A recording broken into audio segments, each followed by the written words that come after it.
Hello hello everyone. हाय, मैं Gopal.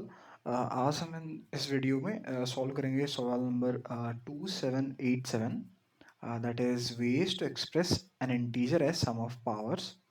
Question है medium tag का, बट अगर आपको रिकर्जन वगैरह के बारे में आइडिया होगा तो क्वेश्चन बहुत ही सिंपल तरीके से सॉल्व हो जाएगा। और थोड़ा सा एडवांस कॉन्सेप्ट मेमोराइजेशन का हम यूज़ कर रहे होंगे बाद में, but that thing also very, क्या बोल सकते हैं, बहुत ही इंट्यूटिव है। So I hope you would like the video or understand the approach. So let's discuss the problem statement first. हमें क्या क्या कहा गया है? Given two positive integers n and x, return the number of ways n can be expressed as the sum of x power of unique positive integers. फिर से पढ़ते हैं, ठीक है। ये बोल रहा है return the number of ways n can be expressed as the sum of x power of unique positive integers. In other words, the number of sets of unique integers, that is n1 n2 ऐसे करके nk तक, where n is equal to n1 to the power x, n to the power x, ऐसे करके जो हमने set select किया nk to the power x, इन सारे individual unique number का पावर अगर x पावर हम लें, x पावर ले, तो उनका जो सम है that is equal to n, the integer that is given to us. Since the result can be very large, return it through the modulo 1e9 plus 7 prime number है। For example ये बोल रहे हैं कि n अगर 160 है and x is equal to 3, only one way to express is r2 की power 3 plus 3 की पावर 3 प्लस 5 की पावर 3। दैट मीन्स ये बन जाएगा 8, ये बन जाएगा, सॉरी 168, ये बन जाएगा 9, sorry, so 27, 27, and this is 125, total sums up to 160, equal to 160। ठीक है।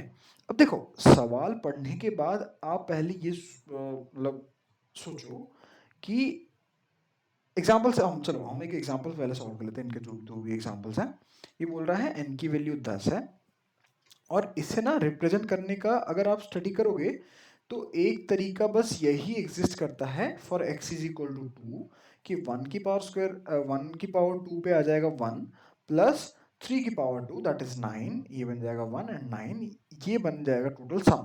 अब मान लो कि और कोई भी अप्रोच अगर ऐसे बनाने की आप कोशिश करो ना, फॉर एग्जांपल 2 की पावर 2 बना दोगे, नो डाउट अगर रिपीट करके हम ट्राई करेंगे तो ऐसे बहुत सारे कॉम्बिनेशंस बन सकते हैं। बट हमारा क्वेश्चन डिस्क्रिप्शन जो कह रहा है ना कि numbers has to be unique only, तो ये नहीं हो सकता, only this is the valid one. तो आउटपुट जो हमारा आएगा 1 हमें देना है। सिमिलरली अगर n की वैल्यू 4 और x की वैल्यू 1 के लिए हमें सॉल्व करें, 4 और x की वैल्यू 1 के लिए, तो देर इज क्या क्या तरीके से यहाँ पे लिखा हुआ है, देखो कि 4 की पावर 1 को अगर कर दोगे तो इक्विवेलेंट टू 1 है। अदरवाइज अगर 1 की पावर 1 प्लस 3 की पावर 1 अगर करोगे तो आपको जो आंसर आएगा that is also equal to 4। तो आंसर हमने 2 रिटर्न करना है, ठीक है। अब क्वेश्चन के कंस्ट्रेंट्स भी बहुत सिंपल हैं। इनके इफेक्ट के बारे में हम सोचते हैं, डिस्कस करते हैं, बट बिफोर दैट हम ना थोड़ा सा प्रॉब्लम के इंट्यूशन के, मतलब हमारा थॉट प्रोसेस पे थोड़ा काम करते हैं कि कैसे हम सोचें इस प्रॉब्लम को सॉल्व करने के लिए। हमें n दिया गया है, ठीक है, और x गिवन है। कोई एक एलिमेंट लेना है a to the power x, that is n। और यहाँ पर देखोगे ना तो x डिफाइंड है और n डिफाइंड है, but a is to be defined. देखो अगर हम ऐसे n की वैल्यू मान लो 70 किसी ने दिया और आपने x की वैल्यू 3 दे दिया, तो आप ऐसे बोलोगे कि सर चलो भाई a की वैल्यू हम पहले एक ले लेते हैं, a1 की वैल्यू 7। तो आपको ना वही फिर सीन हो जाएगा, binary search her individual elements के लिए, मतलब पहला एलिमेंट सेलेक्ट करने में ही आपको आपको आपकी हालत खराब हो जाएगी। कैसे? क्योंकि आप देखोगे 7 की power 3 that is somewhere around 343, which is far greater than 70। तो आप बोलोगे इसे डिस्कार्ड करते हैं। चलो again let's try with something 6, that will 216। Again with आप थोड़ा बाइनरी सर्च लगा के भी आप अगर ऐसे आ जाओगे 2 की पावर 8 है, a2 टू द a1 की वैल्यू आप देखोगे फिर 70 माइनस 2, ठीक है, 70 माइनस 8 हो जाएगा, rest of element is now 62। आप अगेन इस पे आइटरेट करने की ट्राई करोगे रैंडम गेस करके, रैंडम गेस करते टाइम आपको ये भी ध्यान रखना है कि जैसे फर्स्ट हमने A1 को पिक कर दिया था, A1 को एज ए 2 पिक कर दिया था, तो हम अगेन वी कांट टेक 2। तो दिक्कत क्या होगा, दिक्कत क्या होता है, ऐसे जो भी ऐसा केस बनता है ना, a की पावर x और n आपको निकालना है, ऐसे मल्टीपल एस का, बेसिकली A1 A2 ऐसे करते करते a की a to the power x। तो यहाँ पर जो नंबर्स हैं, ये जो नंबर्स डिफाइन करना है हमें करना है, तो ये बहुत दिक्कत वाली बात होती है। एक हमने क्वेश्चन करा था रेंज क्वेरीज के पावर के लिए, एक दो दिन पहले ही वीडियो अपलोड हुआ है, आप रेंज क्वेरी प्रोडक्ट कुछ पावर ऐसा कुछ है, मतलब उसमें क्या था ना, वो बोल रहा है कि एक नंबर जो कि डिफाइंड है उसको ना आप तोड़ो in numbers that are power of 2। तो हमने उस केस में क्या करा, हमने देखा था कि भाई n के लिए 2 का सबसे मैक्सिमम पावर ले लो, फिर जो बचेगा उसका फिर आप log 2 ले लो, अगेन ऐसे जो बचेगा उसका log 2 ले लो, ऐसे करते करते 2 की पावर x1 प्लस 2 की पावर x2 प्लस 2 की पावर x3 ऐसे करते करते आप लिख देना। बट बात ये है ना कि इस केस में हम कैसे करें, तो अगर हमें पता है कि भाई कोई भी ऑर्डर सर्टेनिटी नहीं है, तो हम स्टार्ट करेंगे 1 से। हम देखेंगे क्या 1 को, उसका 1 की पावर x अगर less than equal to n है, then we should go with 2 की पावर x। ठीक है, 2 की पावर x। अब 1 की पावर x के साथ हमारे पास दो ऑप्शन है, अगर if we can, if it's valid, देखो अभी थोड़ा सा इमेजिन करो मैं क्या कहना चाह रहा हूं। मैंने कहा अभी करंट वैल्यू n चल रहा है, मैंने कहा कि 1x is less than equal to n। अगर ये ट्रू होता है that means I have two options, what, take, not take. अगर मैं टेक करता हूं that means my n has become n minus 1 की पावर x। ठीक है, अब मैं क्या करूंगा, क्योंकि 1 देख लिया, अभी 2 के बारे में देखूंगा कि क्या भाई अभी जो अपडेटेड n है ना, ये वाला n 2 की पावर x इस n से छोटा है या बड़ा है। अगर ये भी ट्रू होता है then I will look for next step, that is with again take, लेना है कि नहीं लेना, इस एलिमेंट को लेने का ऑप्शन है, ना लेने का ऑप्शन है। अगर हम ना लेते हैं तो n की वैल्यू जो पहले थी that is original n minus 1 की पावर x के रह जाएगी। अगर हम लेते हैं n की वैल्यू बन जाएगी ओरिजिनल x माइनस 1 की पावर x माइनस 2 की पावर x। और इसके लिए फिर हम देखेंगे 3 के लिए, ऐसे ऐसे करते जाएंगे। सिमिलरली यहां पर भी आपने सोच ही लिया होगा क्या रहेगा, n की वैल्यू n ही रह जाएगी। हम अगेन 2 की power x less than equal to n, 2 की power x less than equal to n, ये दोनों के साथ हम फिर से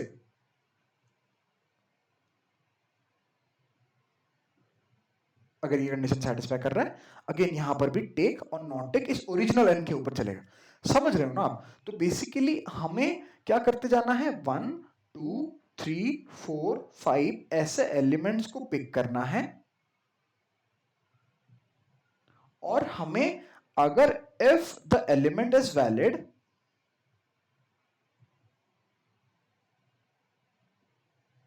for the current state, current value of n। अब देखो ना कि n की जो वैल्यू था वो तो बदल के कुछ एक इंस्टेंस पे ऐसा हो गया था, n माइनस 1, n की n minus 1x minus 2x ऐसा कुछ हो गया था। एक इंस्टेंस था जहां पर ऐसा हो गया होगा, एक इंस्टेंस आएगा जहां पर ऐसा हो गया होगा। ठीक है, मैं ये अपडेटेड वैल्यूज के लिए अगर मेरे ये एलिमेंट्स वैलिड होते जाएंगे तो मेरे पास क्या क्या ऑप्शंस आएंगे, टेक का, नॉट टेक का, और उसके बेसिस पे मैं रिकर्जन, ये किसके, जब जब ये ऑप्शंस आपको ऐसे दिख रहे हैं, ये ऑप्शंस आपको जब दिख रहे हैं, ये जो ट्री स्ट्रक्चर के आपके कॉम्बिनेशंस बन रहे हैं, दैट डिनोट्स कि आपको रिकर्जन की तरफ बढ़ना है। ठीक है, और आप इस रिकर्जन को इंप्लीमेंट करने के लिए क्या करोगे, आप एक सिंपल सा फंक्शन बनाओगे, फन नाम का ऐसे ले लो, जहां पर एक वैल्यू रहेगा आई मींस करेंटली हम इस एलिमेंट को चेक कर रहे हैं विथ रिस्पेक्ट टू, अभी मान लो मेरा सम जो है ये हो रखा है।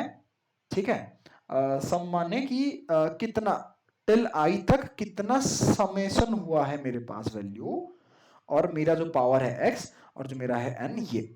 ठीक है, अब मैं देखूंगा कि भाई जो रेस्ट बचा है ना that is n minus sum. अगर if I raised to the power x is less than equal to rest, then I have the two options for take and not take.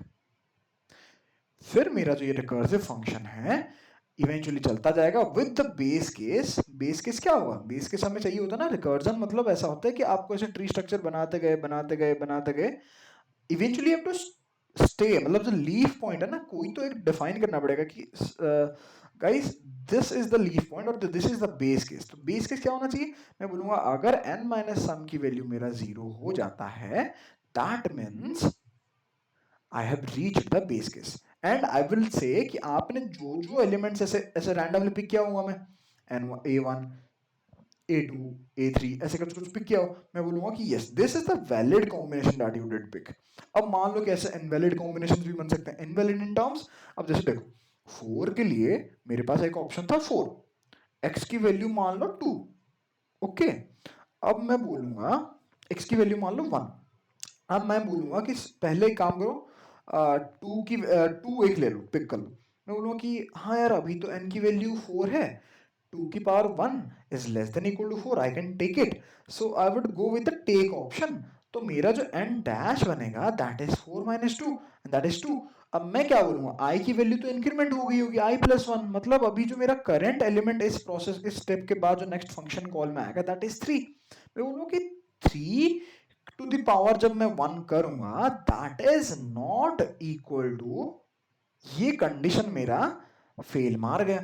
अब मेरे को जब पता चल गया कि this is not satisfying my current and dash value, तो मैं आगे जाके 4 के लिए चेक करने का कोई सेंस ही नहीं है।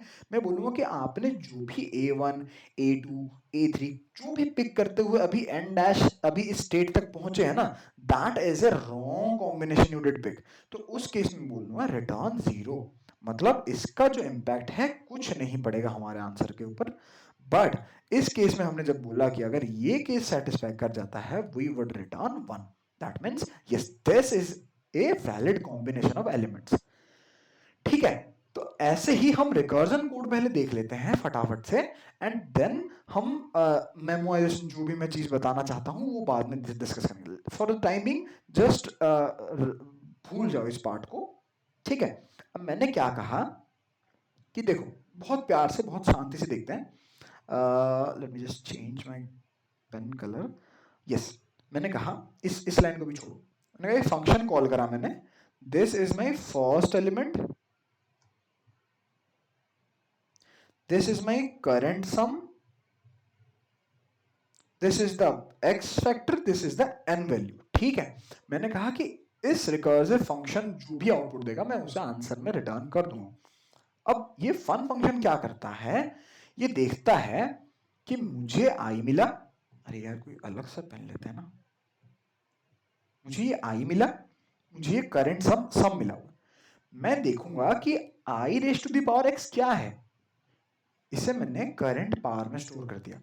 अब मैं बोलूंगा कि अगर ये बात जो है this is equivalent to what I was discussing earlier, that is अगर करंट पावर जो अभी जो I raise to the power X है अगर ये ग्रेटर देन बन जाता है n माइनस सम से, तो this is not valid, this is invalid basically.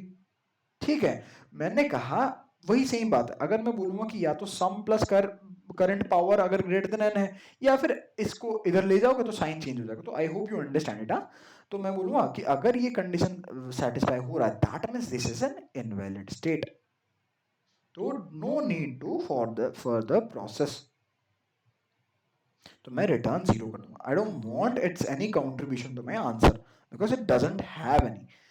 तो इसके बाद मैंने देखा कि अगर यार ये केस पास हो गया, मान लो कि मैं अभी आगे बढ़ गया, मतलब n माइनस सम से I raised to power x less than और इक्वल टू कंडीशन सेटिस्फाई हो रहा है, तो मैं क्या करूंगा आगे जाके, मैं बोलूंगा कि देखो मेरे पास अगर वैलिड आई वैलिड केस बन रहा है ना, वैलिड केस मतलब I am saying it again, I raised power X is equal to current N dash माने एन माइनस सम।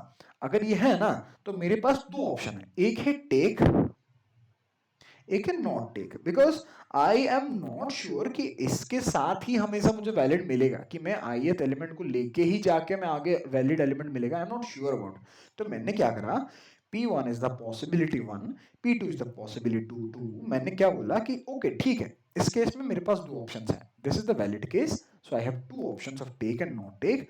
तो मैं क्या बोलूंगा, नेक्स्ट जो एलिमेंट जिसको मैं कंसिडर कर रहा हूँ that is I plus one, that is I plus one, मैं बोल रहा हूँ टेक, टेक मतलब मेरा सम जो था, सम उसमें करंट पावर का कंट्रीब्यूशन आएगा, है कि नहीं, मेरा सम ये था एस यू एम सम, और जो करंट पावर है उसका कंट्रीब्यूशन आएगा, एक्स और एन तो हमारा स्टैटिक नंबर्स है, आई प्लस वन तो बढ़ना ही बढ़ना है, क्योंकि हमें यूनिक नंबर चाहिए, ऐसा नहीं कि हम आई को आई ही फॉरवर्ड कर रहे हैं, ऐसे भी क्वेश्चन हैं जहां पर हम आई को आई ही फॉरवर्ड करते हैं, दैट इज, अगर आपको ध्यान होगा प्रॉब्लम की, टारगेट सम ऐसे निकालना है तो उस केस में रिपीटेड एलिमेंट्स भी कंसिडर हो सकते हैं, but this is not the case that we are discussing here. So what we are seeing is, ith element को प्रोसेस करने के बाद आई प्लस वन को हमें प्रोसेस करना ही करना है। अब टेक इसमें हो गया, इसमें नॉट टेक मतलब सम की वैल्यू पे no effect of ith elements, ठीक है। इसके साथ में आगे बढ़ा, मॉड्यूलस एमडी हर टाइम पे लेना है, modulus MD here I defined as 1e9+7, इसने कहा था ना कि रेंज एक्सीड कर जाएगा करके। अब मैं क्या कर रहा हूं, ऐसे दोनों इंडिविजुअल प्रोसेसिंग के बाद शांति से मैं बस इतना कर रहा हूं कि सर P1 आया था, P2 आया था, जो भी दो आंसर आए थे, क्योंकि देखो यहाँ पर कोई मैक्सिमम मिनिमम नहीं है कि इस रास्ते से जाके मैक्सिमम चाहिए उस रास्ते से, इसने बोला total number of veg possible, ठीक है। इसलिए मैं क्या करूंगा, प्लस साइन डाला है, दोनों पॉसिबिलिटी को ऐड किया, मॉडुलस एमडी करा एंड रिटर्न कर दिया, ठीक है। अब देखो इसकी टाइम कॉम्प्लेक्सिटी के बारे में हम फटाफट से डिस्कस करते हैं। अब रिकर्जन है, रॉ रिकर्जन है, एलिमेंट्स की वैल्यू क्या हो सकती है, देखो एलिमेंट्स की वैल्यू जो हमें कंस्ट्रेंट में गिवन है दैट इज 300। अब मैं मान के चलता हूं कि वन के भी केस में ऐसा मान लो, ठीक है, वर्स्ट के सिनेरियो में at max we can say कि 300 एलिमेंट्स हैं हमारे पास, आई मीन ऐसा तो होगा नहीं, n into n plus one by two अगर आप करोगे, एक्स की वैल्यू वन भी हो जाएगी, तो 600 हो जाएगा, एंड आप बाइनरी वो वाला लगा देना, जो भी आंसर आएगा, I am just saying it कि 300 है, मान लो 300 है। अब 300 है, ठीक है। अब रिकर्जन में क्या बोल रहा है, किसी भी आई के लिए वैलिड आई हम वर्स्ट किस मान के चलेंगे, जब भी तो टाइम कॉम्प्लेक्सिटी वर्स्ट वाली आएगी, तो आई अगर वैलिड है अगर, तो टेक और नॉट टेक के केस को दो ऑप्शन है हमारे पास, तो अगर n एलिमेंट्स हैं तो दैट मीन्स दो एलिमेंट्स, दो ऑप्शंस के साथ 2n, तो 2/300, ठीक है। तो ये हमारा हो जाएगा टीएलई बहुत गंदा वाला। I'm again saying it. I haven't solved this exactly n square plus n minus 600 equation. आप solve करना, exact n value लाना. If it's not giving TLE, then you just go ahead with the simple calculations. But I don't think this, क्योंकि देखो 30 भी अगर हम कर लेते हैं ना, तो 30 into 31 by 2 is approximately 15, and 15 yes 605, ठीक है। अब आप टूरिस्ट बार कब तक आप सपोर्ट कर सकते हो, टूरिस्ट बार 30 तक आपको 1e9 नहीं आएगा। अब आपकी बात है कि शायद ये आ भी सकता है, मैंने इसे ट्राई नहीं करा, बट अगर टीएलई का इशू नहीं भी आता है तो वेल एंड गुड, बट ऐसा ही अगर आपको रेंज की वैल्यू अगर थोड़ा सा बड़ा दे देता है ना, थोड़ा सा अगर 1000 ऐसा कुछ दे देता तो आपकी मतलब गलत हो जाता, टीएलई में फंस जाता। हम बस एक थोड़ा सा माइनर इंप्रूवमेंट करेंगे इस रिकर्जन के बाद ना, हम मेमोइजेशन, एक कॉन्सेप्ट ऑफ मेमोइजेशन है, कॉन्सेप्ट ऑफ मेमोइजेशन क्या कहता है, बोलता है कि रिपीटेड स्टेट कंप्यूट करने की कोई जरूरत नहीं है। एंड स्टेट क्या है, स्टेट के बारे में हम डिस्कस करते हैं आगे, ठीक है। किसी भी इंस्टेंस पे हमें क्या क्या ऐसे एलिमेंट्स अफेक्ट कर रहे हैं, दैट इज कॉल्ड स्टेट।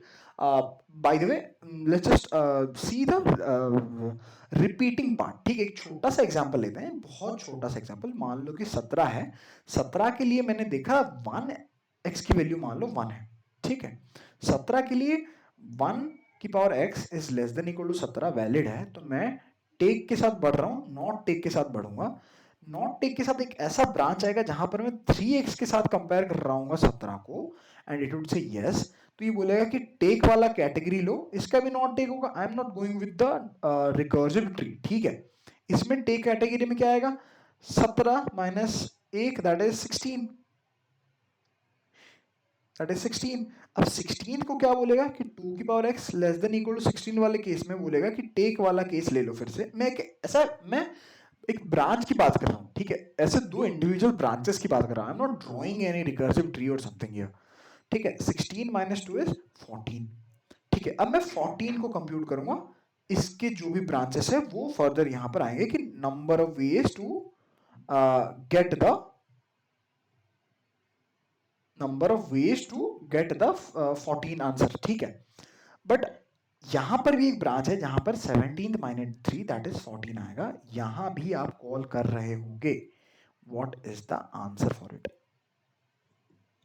तो इंडिविजुअली इसका कंप्यूटेशन हो रहा है, that is giving us the TLE, क्योंकि ऐसे मल्टीपल ब्रांचेस होंगे बड़े स्केल पे। अगर आप देखोगे तो देयर आर मल्टीपल स्केल्स जहां पर ऐसे मैचेस कर जाएंगे। तो इससे बचने के लिए, बट आप बोलोगे कि सर ये तो आपने थोड़ा गलत कर दिया। क्या गलत कर दिया आपने? इस 14 के लिए 1 और 2 सिलेक्ट किया था, बट आपने इस 14 के लिए, देखो अभी ध्यान से सुनो, अब मैंने गलत तुम्हें कहा, कब बोला होगा तुम्हें लग रहा है कि इस 14 के लिए 1 और 2 सिलेक्ट किया था, वेरएज इस 14 के लिए मैंने सिर्फ 3 सिलेक्ट किया था। अब तुम बोलोगे कि मानता हूं इसको सॉल्व करने के लिए x नंबर, इसको सॉल्व करने के लिए कुछ y नंबर या कुछ आएगा, I don't know, I am not sure about y equal to x, y not equal to x, I am not, I don't know. But ये तो जरा सा गलत हो गया ना। हम लोग बिल्कुल सही बात है, एग्जैक्टली सोली यहां पर सोली basically there are two values that is affecting the result, ठीक है। मैं देखो स्टेट्स की बात कर रहा हूं यहां पर, and what are they, that is the I and the sum, ठीक है। अब ये जो दो वैल्यू हो गए मेरे लिए टू स्टेट्स हो गए। अब इनके लिए मैं टू स्टेट्स मेंटेन करूंगा, that is named as memorization in 2D, ठीक है। अब मैंने इसके लिए क्या करा, मैंने कहा कि जितने नंबर्स ऑफ आईज हैं, जितने नंबर्स ऑफ सम्स पॉसिबल है, अब आई कितने जा सकते हैं वर्स्ट के सिनेरियो में, मान लो एन नंबर जा सकते हैं, सम क्या जा सकता है, एन जा सकता है। मैंने बोला कि एन क्रॉस एन का आप एक बना दो, व्हाट, एन स्क्वायर का आप एक मेमोरी ब्लॉक ले लो जहां पर इनिशियली -1 स्टोर कर रख लो, and then you just simply put the elements for a particular state. मान लो इस स्टेट को आपने कंप्यूट कर लिया, तो इस स्टेट को आंसर रख दो, ठीक है, और इसका आंसर आप बाद में रिटर्न कर देना। तो इसके लिए मैंने क्या करा था, एक 2D डीपी लिया मैंने। 2D डीपी मतलब यही है मेरा जो मेमोराइजेशन ब्लॉक, जहां पर मेमोरी में ले रहा हूँ, इसको मैंने रीसाइज किया with the value of n+1 and n+1, क्योंकि सम तक एक्सेस कर सकते हैं हम। अब सम एक्सेस करना है, दैट मीन्स n की वैल्यू अगर एक्सेस चाहिए तो n+1 साइज होगा, जब भी उसका max index would be equal to n, ठीक है। और n+1 मैंने क्या कहा, मैंने कहा कि सब प्रोसेस ठीक है, वैलिड इनवैलिड है रिटर्न कर दो, नो डाउट। मैंने कहा कि एक बारी के लिए यहां पर भी आप स्टोर करा सकते हो, बट 10 नोट है मेजर इशू। मैंने कहा कि एक बार ना ये लाइन रखो, क्या मैं बोल रहा हूँ कि अगर डीपी ऑफ हर स्टेट को मैंने इनिशियलाइज करा था -1 से, मैं बोल रहा हूँ कि अगर आई और सम पहले से कंप्यूट हो चुके हैं, दैट मीन्स -1 हट चुका है, मिनिमम तो जीरो होगा ना, मिनिमम तो जीरो होगा। -1 नहीं है मतलब ऑलरेडी एक्सप्लोर्ड है, ऑलरेडी कंप्यूटेड है, तो मैं बोलूंगा कि फर्दर कंप्यूटेशन की जरूरत है नहीं, इसे रिटर्न कर दो आप, ठीक है, आप इसे रिटर्न कर दो। समझ गए? अब एक बात बताओ, अगर कंप्यूटर नहीं है तो हमें कहीं ना कहीं तो स्टोर करना है। अब मान लो आई कॉमा सम वाली स्टेट कंप्यूटेड नहीं है, मैं बोलूँगा कि ठीक है कंप्यूट करो बट फ्यूचर रेफरेंस के लिए कहीं तो स्टोर करना है, तो मैं बोल रहा हूँ DP of I of some में p1 प्लस p2 को मॉड्यूलस md स्टोर कर दो। तो ये क्या करता है ना, इवेंचुअली अगर आप देखोगे तो आपने इधर n नंबर ऑफ ब्लॉक्स लिए, इधर n नंबर ऑफ ब्लॉक्स लिए, और आप ये इंश्योर कर रहे हो जहां जहां -1 है ना उसे ही प्रॉपर कंप्यूट करते हो आप पूरा पूरा, मतलब each block computed once, that means now our time complexity जो 2 raised to the power n था has become n into n, that is n square। Cool. अब इनिशियली हमने स्पेस लिया नहीं था, अब ये टाइम कॉम्प्लेक्सिटी की बात मैंने यहीं कर दी, स्पेस कॉम्प्लेक्सिटी हमने इनिशियली कुछ नहीं लिया था, but in this case we are taking the time space complexity of order of n square. ठीक है, so this was it, I hope you understood it। हाँ, जिनको थोड़ा एडवांस मेमोराइजेशन वगैरह आता है, जिनको जिनने कर रखा है पहले से, एक चैलेंज है आपको, इसे try to solve it in 1D memorization. ये सबसे इजी एक इंट्यूटिव लगता है मुझे कि ऑल्दो एन स्क्वायर जा रहा है बट जो पहली बारी कर रहे हैं उनके लिए एक बेटर रहेगा, इसीलिए मैंने मेमोराइजेशन के लिए भी थोड़ा सा ऐसे स्टेट के बारे में बताया। आई एम कंसिडरिंग कि कोई भी एक ऐसा, एटलीस्ट कोई एक ऐसा हो, ऐसे भाई होंगे जिन जो पहली बारी देख रहे हैं, इसीलिए I just mentioned it. I know इसका ऑप्टिमाइजेशन बहुत सिंपल हो सकता है, आइट्रेशन हो सकता है, टेबुलेशन हो सकता है, but for the time being we are sticking with the 2D memoization only। I hope you understood the video.